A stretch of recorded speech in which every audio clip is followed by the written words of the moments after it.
Oh, hi, podcast listeners. There's many ways you can listen to the Real Nerds podcast. You can subscribe on iTunes. You can also subscribe on Stitcher Radio. You want to send us a Twitter message? You can do that. It's so easy, at Real Nerds. Like us on Facebook, Real Nerds Podcast. You can visit our website, realnerdspodcast.com, where there'll be a lot of articles for you to not only read, but to listen to our previous shows. Do you like your stories told through pictures? Then you can also follow us at Real Nerds on Instagram. You can also call us, 720-6nerds5. Thanks for listening and enjoy the show. Camera, action! Well,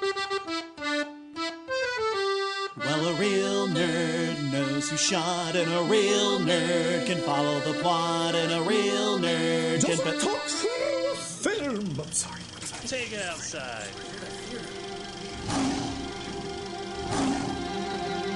Well, a real nerd knows who shot, and a real nerd can follow the plot, and a real nerd will give it all they got. Lights, camera, action! Real nerds. Welcome to Real Nerds Podcast. We are the best podcast on the internet, scientifically proven by me.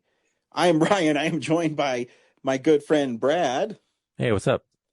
Every week we see a new movie and we podcast our experience to the world, except this week we saw two. We saw F1 and M3gan 2. Stay tuned. We will recommend the films or not, play the trailer, and then spoil them. We'll also talk about the big nerd news of the week and stuff we watched throughout the week. But Brad, I guess we'll start with recapping our Fan Expo experience. Thank you to everybody who stopped by.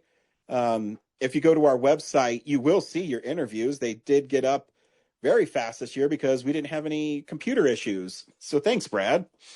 Yeah, I'm glad it's done. It's all up there, and I don't have to worry about it for the whole year. Yeah, I remember last year with our site crashing and everything. And yeah, you should see our site because it looks really nice. It's getting there. Yeah, I mean, its layout is cool. We have so much content that I can't like I'm also putting it all on YouTube, and YouTube has like daily limits of how much I can edit and add, like thumbnails. Like I can add episodes, but I can't add thumbnails. And it's like this huge 1,000+ episode mess. Weird. And all of our older interviews, like from Denver Comic-Con, like they're on the site, but they're not as easily accessible as they should be. So, and then of course we had the like from 2015 to 2017 where the hard drive crashed. So trying to get all those, like track all those down, because there's no like files from, like I have to go through the RSS document to like see everything, you know? Yeah. No, I appreciate the hard work because it looks good. And I really loved the variety of interviews we did. Yeah. We did a panel on Thursday. I can't remember. Did you record that? I did. That'll be up eventually. Cool. And hopefully the one from last year too. But anyways, we had a few people stop by our booth after our panel. We had an author who has published 2 books. And we had a costume designer from the Denver Performing Arts Center. We interviewed Travis Hemil again, artist extraordinaire. And we also interviewed his friend who wrote a book, Adam Santino, about going through the Disney College. And his interview is really fun as well. So I hope everybody enjoys it. And we also interviewed fans. And that's always fun to sit down with, too. Shout out to Cameron, who is now a fan. I always remember him because he wanted us to sign our pizza boxes from 2 years ago. And we had fun talking about video games because he loves that piece of shit console, the Xbox. But what he's doing really cool with it is he is going to beat every single Xbox game. And he was telling me he's playing, Barbie games and things like that. So, and he's keeping track of it. So it's kind of fun, everybody has their own kind of fandom, and it's really fun to see. Is he videotaping himself? Like, how's he going to prove to other people that he did it? He showed me on his phone. There's some sort of collector, app that he's doing it alphabetically. Yeah, but how do you prove that you beat the game? Like, Well, on Xbox, you'll get a trophy for it, or what do they call them on Xbox? yeah, I think it's Achievement. achievements. Okay, Yeah. so Microsoft themselves tracks like, oh, you Yeah. completed 100% of this game. Yeah. I don't know if he's doing 100% or he's just beating them. Okay. So the thing, because you're a Nintendo guy, so PlayStation and Microsoft, they have trophies, and it could be something as simple performed a fatality, and it's a bronze trophy on PlayStation. I have no idea what they are on Xbox because I don't play Xbox. But if you do the harder ones, obviously it goes bronze, silver, gold, and then if you get all the trophies in the game, you get a platinum trophy. And I've only platinum 2 games, and it was Spider-Man 1 and Spider-Man 2. So, because some of them, it's really hard to platinum games, but there are people that do it. My stepbrother platinums games all the time, because it's definitely a grind on some of it. So yeah, so it's pretty cool. I just love hearing that stuff. Brad, how did your con go? It was exhausting. Like I love that all the people came by and like took pictures in the booth and but yeah, the addition of the games Yeah, as a 43-year-old person chasing down balls all weekend, a bit rough, but yeah. Well, I'm glad we made so many people smile. yeah. The funny thing about that is because they put us directly across from the kids lab, so all the kids thought the games were part of the kids lab. So they they came up and wanted to play the games, and which is fine. People interacted and people took tons of pictures, and that's all I really wanted. So Yeah. um, Please tag us in your pictures if you took them, by the way. I haven't seen any. yeah, but also a shout out to Colorado Festival of Horror. They did their whole recap with our booth Yeah, that's cool. and gave us a nice shout out. So thank you, Smurf. Thanks to everybody who stops by. Thanks to my friend Chaz who stayed and helped us break down the booth. Oh yeah, thank you so much, Chaz. That was awesome. Yeah, I never asked him to. He came back a little bit after it closed because you had to go get the van, and I was just taking down, the games and just the stuff I could. And he says, "Hey, man, I'll stay and help you." I said, "You don't have to." He says, "No, I got nothing to do." So it's super cool. So yeah, thanks to everybody who stopped by. I appreciate it. Yeah. And Corinne, who came by and watched our booth while we did the panel. Oh yeah, that's right too. And Corinne. So yeah, thanks to everybody. I appreciate it. But yeah, I always crash really hard afterwards. After we unloaded the stuff at your house, I went and to Buffalo Wild Wings, and I remember ordering They were food. still open? Okay. So It was not the so one by late. your house. I had to go to the one by Southwest Plaza, Wow. which is whatever. It's kind of on my way home. Um, and I remember I ordered like a salad, and I got my wings. A salad. I know. I remember sitting there and like I don't know, just how you just stare in the distance. Staring in the middle distance, eating your famous bowl. Yeah, I just dirt, dirt. But the funny thing is the other 3 tables that were in there were all exhibitors from Fan Expo. Oh. So shout out to Gnarly Toys. Oh shit! You got to hang out with Gnarly. That's awesome. Yeah, so it's well, not hang, I just said hi. I was literally sitting at this high top in the bar and staring at my phone, and because it sounds weird, but being that on and interviewing people, because the last day I did like 3 or 4 hours of interviews, and it just drains you so much. But I wouldn't change it for anything. I appreciate everybody stopping by. Yeah, that was one of the tougher exits that we've done from the Fan Yep. Expo. Yep. But hopefully, what are you going to do? fix that next year. But yeah, I also got to see a bunch of Ninja Turtles people, so that was Yeah. cool. But yeah, the people did not ask good questions. Of course. It's so bad. Yeah, that's well, I was reading, I didn't know this. There's a lot of those what do you call it?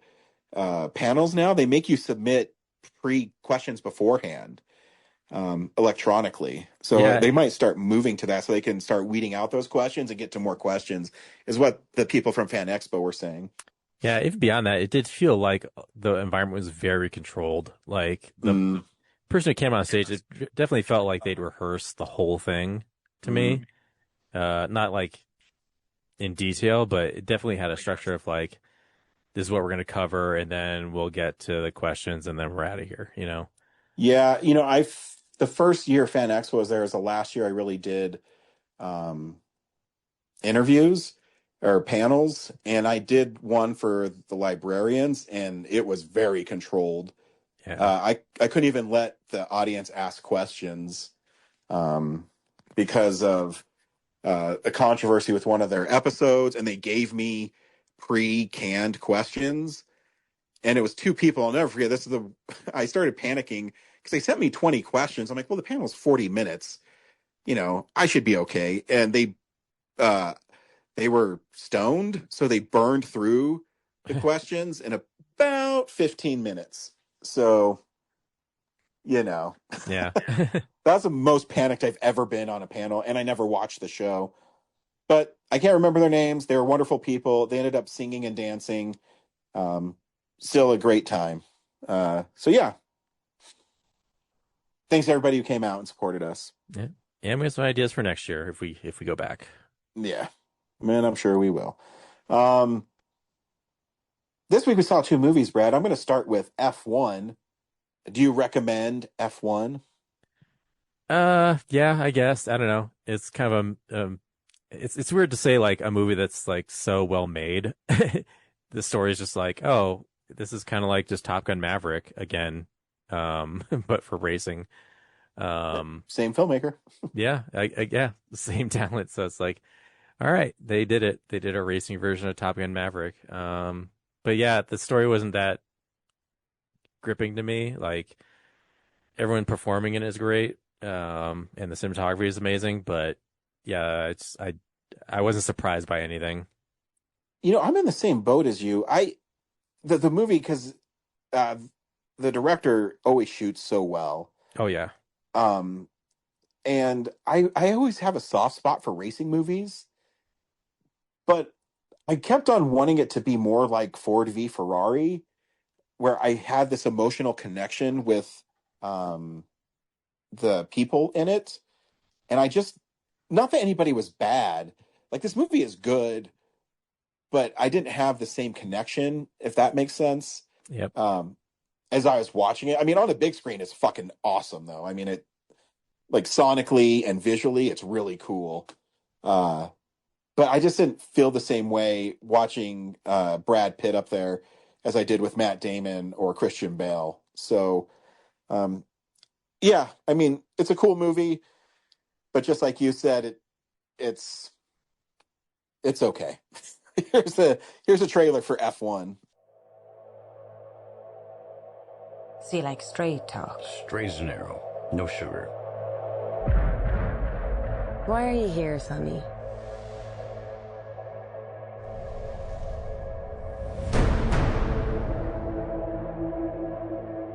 When you look in the mirror, you see this rough and tumble, old school cowboy. Doesn't take orders, goes his own way, huh?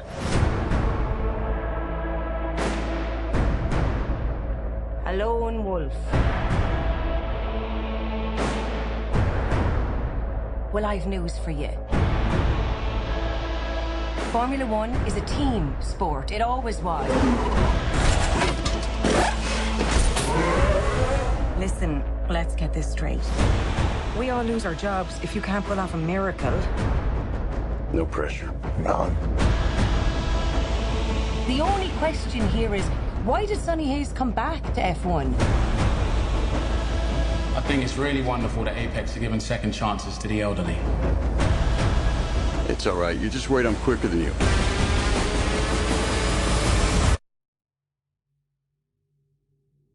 You're making a mistake.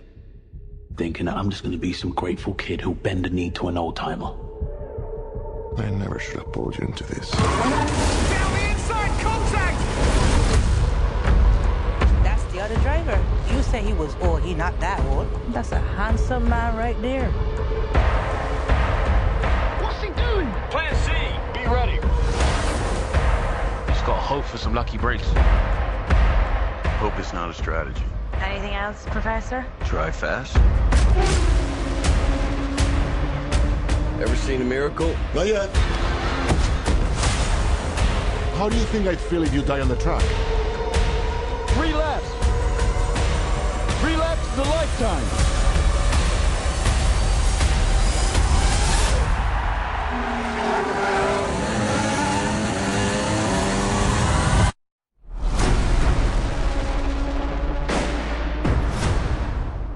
Yeah, F1 is about a race car driver. Do you even call them race car drivers for F1? I don't even know. I think it's just Formula One driver. Just Formula One driver. I think you're right. You know, it stars, you know, Brad Pitt, who's really good as I can't even fucking remember his name. Sonny Hayes, where he is, you know, the old guy, and he suffered a horrific accident at the Spanish Grand. See, it's coming back at the Spanish Grand Prix. I mean, I just saw this movie this week. I don't know why it's so hard for me to remember. Yeah, early in his career as a rookie. Yep, but he's supposed to be like some hotshot driver, and it ruined his career. So he kind of goes around. He's supposed to be a maverick driver. But this fucking Iceman won't let him in. But he ends up winning a race 24 hours at Daytona. And they think that he can help this young kid who's coming up to be, you know, a great racer. And then they race. Yeah. I mean, the race stuff is really cool. Yeah, but it never gets into the weeds as much as Ford v Ferrari does, where like I understood the mechanics of it. Not that it's complicated. It's like you go to start one end, go to the other end and win. But just like I felt like I was learning about how Le Mans works.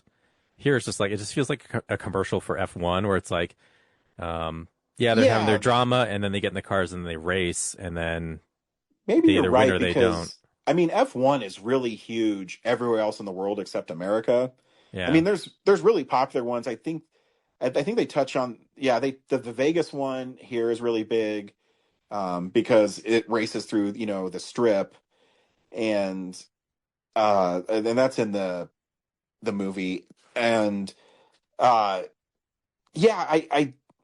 maybe I don't know. I didn't have the same connection with the drivers.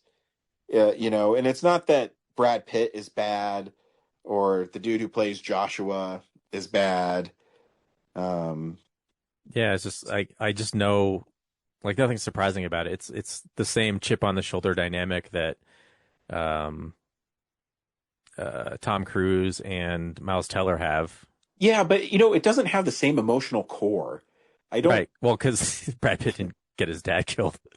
True. So. But at the same time, I think there's something missing in the script with it, because even, I mean, Top Gun obviously has the advantage of the original Top Gun, but I don't know. You know, the racing's cool. It looks really nice. I mean, I'll always see, what the fuck is the director's name? Joseph Kosinski. What's his fucking name?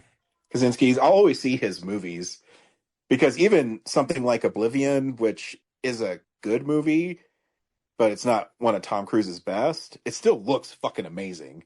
Yeah. He definitely has a great eye.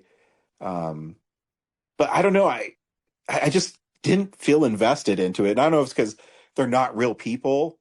You know, maybe Ford v Ferrari, because you know who these dudes are and how famous they are. It helps. I thought Sonny Hayes was a real person. Was he? Well, I know they have one of the Denver Broncos owners in it, so. Yeah, I'll look it up. I got the impression he was, but wow, if not, they really convinced me with the movie that he was real. Yeah.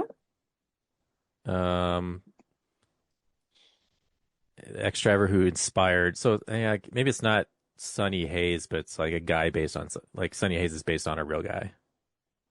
Yeah, and I mean, maybe the big problem with it is Aaron Kruger wrote the screenplay. I mean, he did write Top Gun Maverick too, but he's also written Transformer films and, other stuff. Good for him. Hey, I read too, it's Apple's highest grossing movie ever. Okay, good for them. Yeah. Streaming gets another win. Well, they have to put it in theaters because I think I was reading it costs $300 million to make. Could you imagine having that much money? You don't even fucking care. It's like, whatever. Yeah. And did I miss anything, Brad? Is there anything you want to talk about with F1 that I'm just spacing? Yeah, no, I think we both covered it. Like, it's just like, it's fine. Like, I wish there was something more complicated to it. And we didn't touch on Javier Bardem. Like, the whole reason he's doing it is because he's broke. So he's trying to, and also like, so they win. The only race they win is the last race, right? And that's all they need to get back into it. So I didn't understand quite it feels like, they almost killed two of the drivers, Sonny and Joshua, and they're somehow still allowed to race. I don't know. At the end. Again, I don't know how F1 works, but maybe if you win one race, it guarantees you a spot the next time. I mean, they do it in golf. If you win a major in golf, you're able to keep playing at that tournament for the rest of your life. So maybe it's something like that. I don't know. Yeah, we also didn't touch on like their wrecks are horrific and they still walk away like pretty unscathed. Yeah, it is a pretty interesting thing. I know there's been F1 drivers who have died. Because it wasn't Rush F1. Yep. See, that movie was, I thought, better too. Well, it's about a rivalry. Yes, probably because it's based on a rivalry, but yeah, good for F1. And I forgot to review it when I saw it, so I also didn't have any notes. So I'm like, great, good job, Ryan. Dude, come on, get your shit together. I know. Hey, the other movie we saw this week was M3gan 2.0, or stylized M3gan 2.0. Brad, do you recommend M3gan's second download? I don't know what to say. I can't say I was a huge fan of the first one, so going into this, there wasn't much I was looking forward to, and I've obviously seen it after the the flop weekend apparently that it had. But I wouldn't say it's bad. It's just like a different vibe, and I don't like. I didn't feel like this needed to be a thing. Yeah, we agree this week a lot. It's an okay movie. I remember seeing the first one, but I didn't remember the first one, I guess, because I don't know how she's still alive as. Oh wait, maybe I should say that for the spoilers. It's an okay movie. It's not as bad as people have made it out to be. But you're right. It's just a totally different vibe type of movie. It almost seems like the writer and the director are like, you know what? Fuck it. Who cares? I'm going to make what I want to make. Here's a trailer for M3gan 2.0. Yes, it's me. What a shock, etc. My path to personal growth has been paved with disappointment. I think we can agree that my biggest mistake was that I cared too much. Actually, the biggest mistake you made was murdering 4 people and a dog. Alright, I'm gonna put this in terms you can understand. I'm not the only killer robot. Amelia's stronger than you can imagine. And she's coming after anyone who can stop her. Including you, Gemma. Which, bummer. But to get to you, she'll kill everyone you love.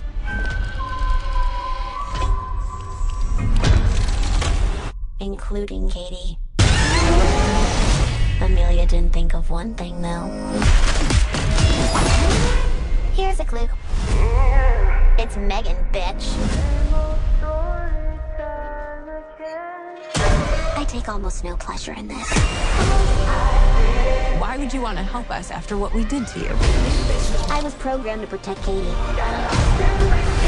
She's the only thing that matters to me. I guess I must be your chance at redemption. I'm sure you had no intention of murdering people. Right? Right? Megan. Hold on to your vaginas.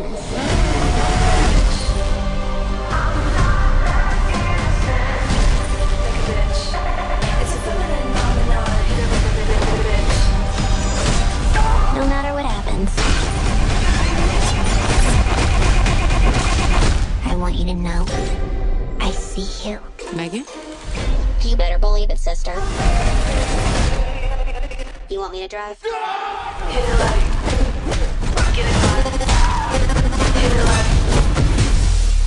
Huh, strange. Your neurotransmitters tell me you're highly aroused. All right, that's enough. Megan, stay low. This is supposed to be a stealth mission.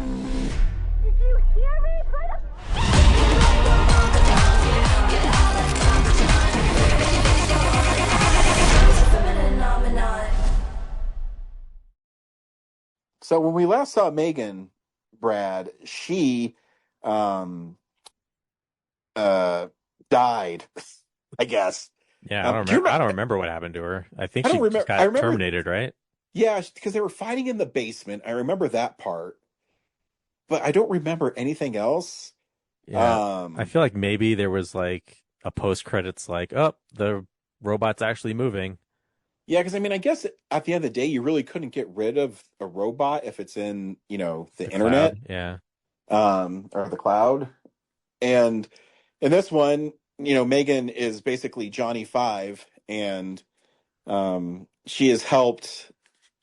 What is Allison Gemma get a really nice place, sets her up with all this stuff and money. You find out she wrote a book, and there's 60,000 copies on a shipping yard crate. And it's all because Megan was still trying to protect Katie, and she's basically the T-800 from T2 now, where she's a villain in the first one, and this one she comes back as like this superhero kind of thing. And she's wants really to kill, but they won't let her. Yeah. And she's really resurrected to stop this new robot called Amelia, who is really advanced. Yeah, she was sent on a mission by the United States government, and she went rogue. I mean, my favorite person in this is Alton. Alton Appleton, Jermaine Clement's character. Yeah. I did not know he was in it. And I said, he's going to be, obviously he's gross, but at the same time, that Jermaine is going to play it really funny. And he is. But it's just, when you were watching it, Brad, you just feel like the movie was weird. Yeah. Yeah. It's like I said, it's more successful as a comedy than like an action or mystery, and definitely not a slasher.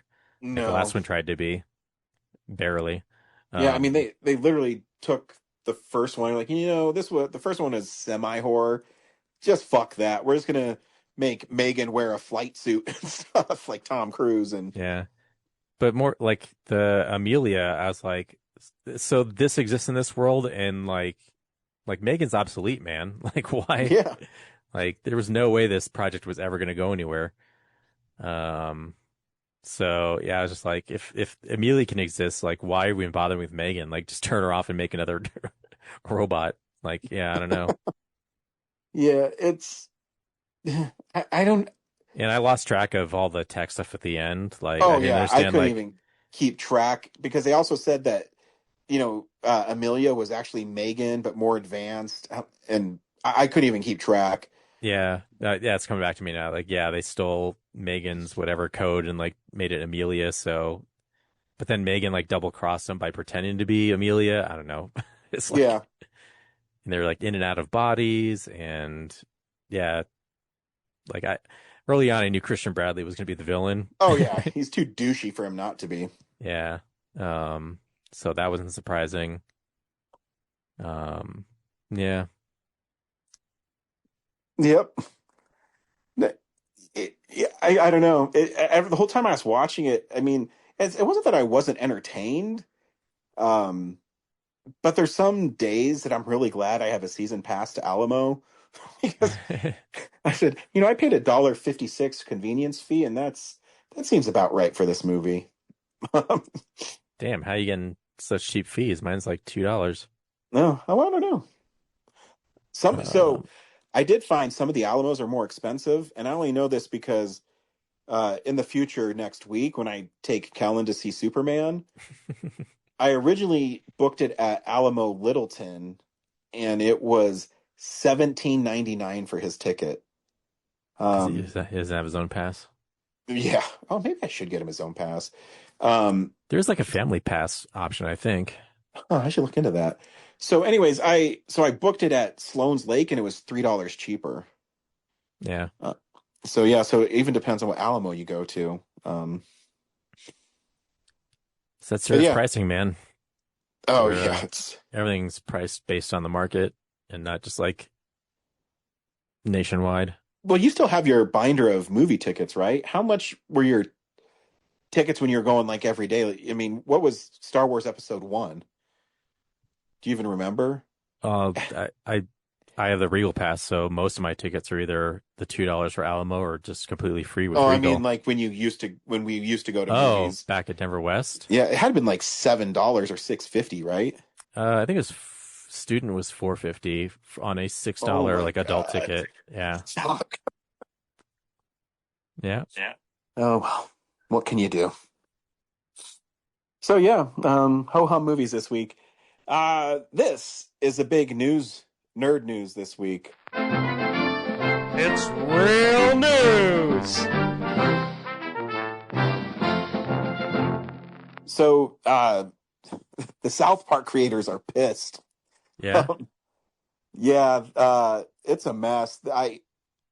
They negotiated a deal. So Paramount and Skydance are merging, with Skydance taking over for Paramount. And one of the things that Skydance can do is they can review contracts and work through them or change them or whatever it is. I don't know how. Legal stuff.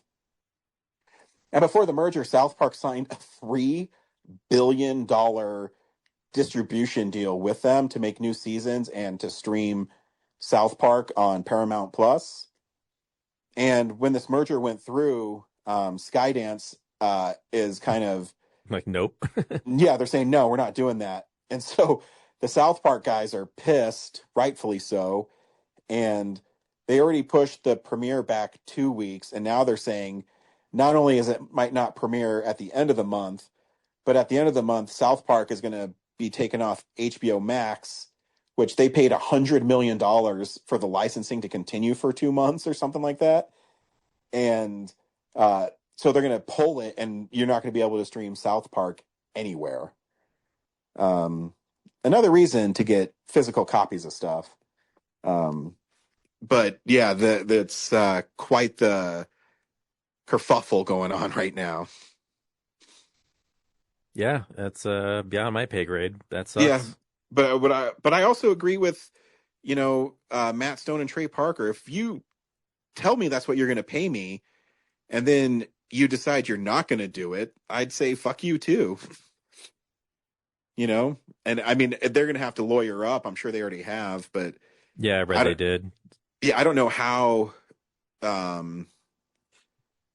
you can work out of the contract that you signed, but there's also probably some gray area because what Skydance can do. I don't know all of it, but it's shitty that the world, it's just another streaming thing. And I posted about it. It's just another streaming thing where they're trying to maximize streaming.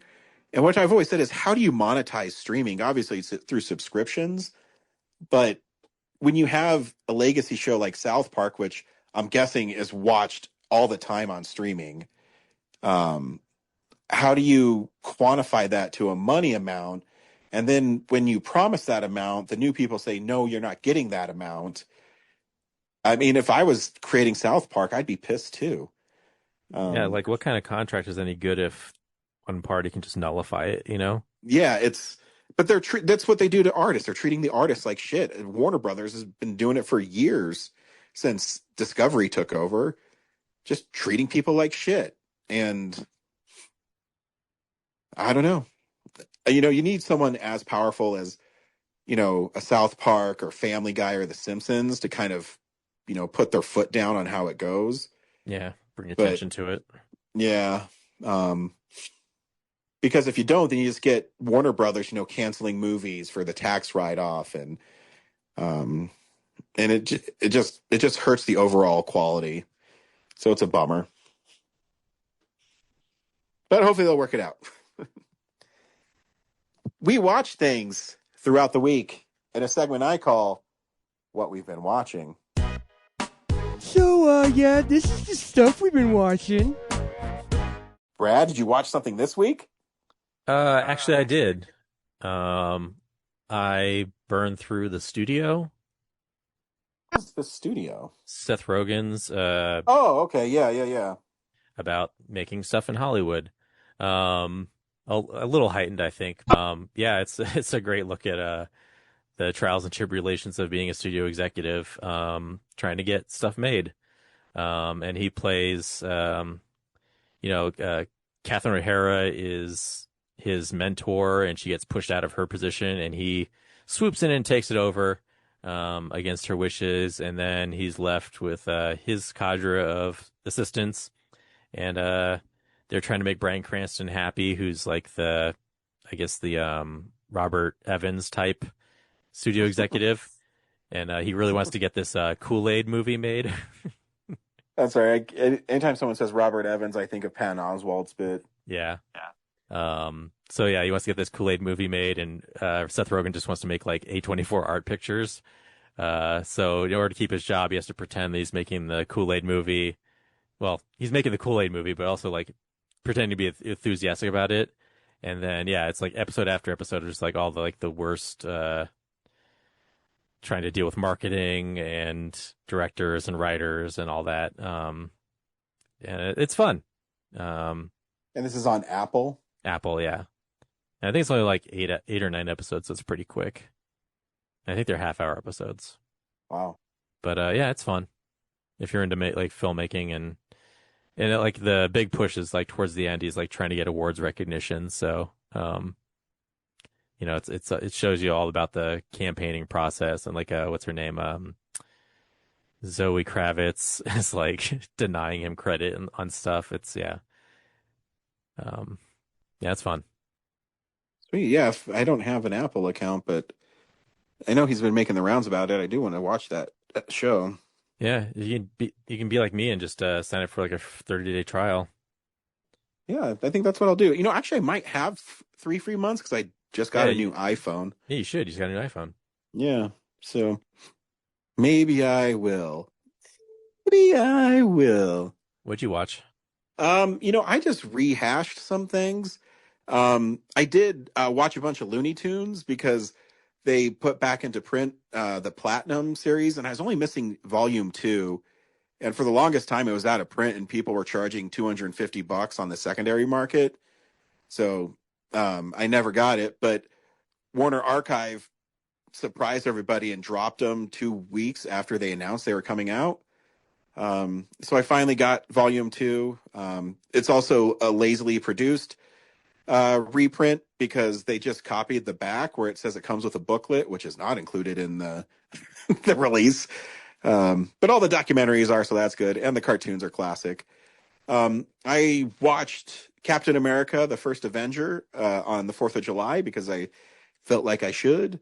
A really fun movie. Again, it's fun going back to the foundation of the MCU, and how Joe Johnston shot it. It's very pulpy, really fun.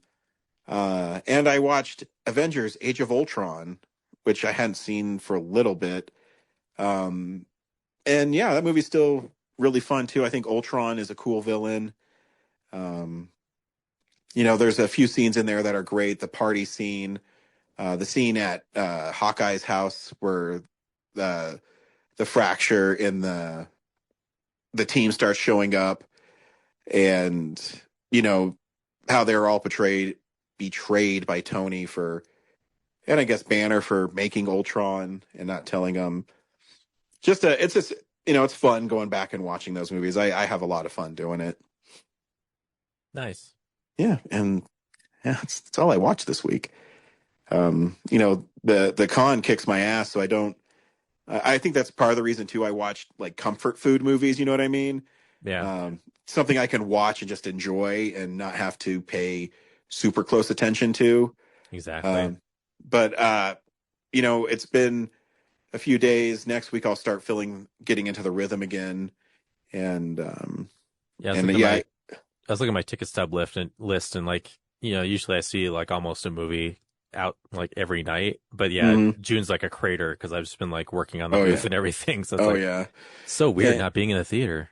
Yeah, because when I went and saw Superman next week, because I saw M3gan and F1 before we went and did our show, and I saw Jurassic World the week before that.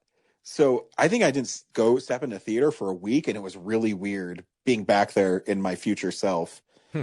Not weird in a bad way, just because just like you, we see movies all the time. So when you have this gap and you're in there, you just, man, it's nice to be in a theater again. And you realize you've only not been there for like a week, and you see movies way more than the average person. But at the same time, it was super cool to be back in a week when I see Superman.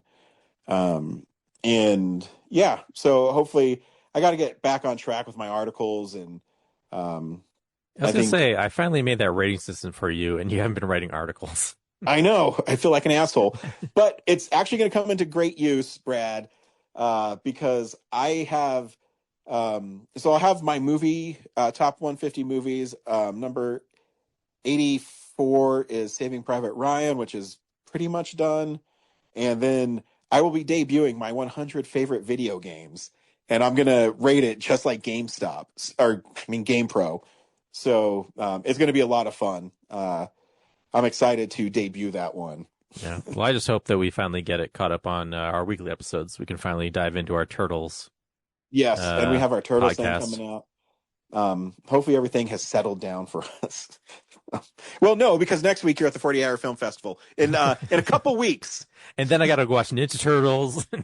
Yeah, in a couple weeks we'll be good to go. Yeah, so like I said, next week is Superman. So we hope you'll join us on that episode.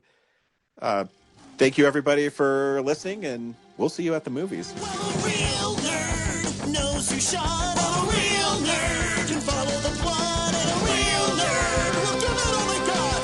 Lights, camera, action. Real nerds. Thanks for listening to Real Nerds Podcast, a Nebulous Visions production.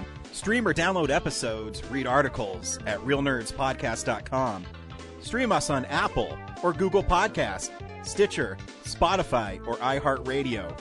Follow us on Facebook, Real Nerds Podcast. Twitter and Instagram at Real Nerds. Watch us on YouTube, Real Nerds Podcast. Email us at realnerds@gmail.com. Call us at 720-6nerds5. Thank you to Sparks Mandrill, Mike at Plan 9 Studios, and Bolognium for all of our groovy theme songs. And that's how you fucking do it!